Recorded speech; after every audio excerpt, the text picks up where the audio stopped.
Tunasikia huyo Kasongo anaambia watu lazima hii kiti achukue.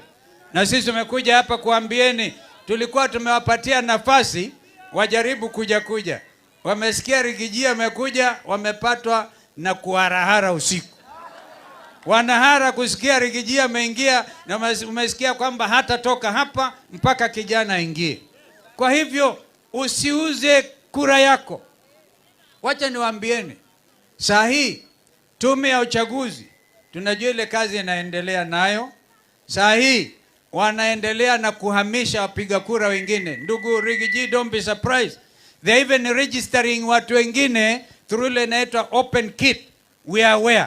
Katika every constituency kuna ile registration ya kuchukua kura. Lakini mahali kunapigwa kura hawapaswi kuandikisha.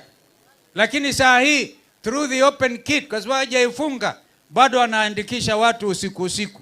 Mkiwaona hao ndio Rigiji anasema hakuna mtu kutoka nchi ingi akitoka asipotoka Mbeere North. Mkimuona vijana, mkimuona wacha ile akindika anasema fire si fire. Hatutaki watu kuja kuingilia uchaguzi wa Mbeere North. Na pia tunajua wana tabia sasa kuhamisha watu, wanaamjiriwa Westlands wengine kwenda kuandikisha, alafu anasema nataka nikapige kura Mbalambala. Ndio tulipata hii habari. Mbalambala is in Garissa.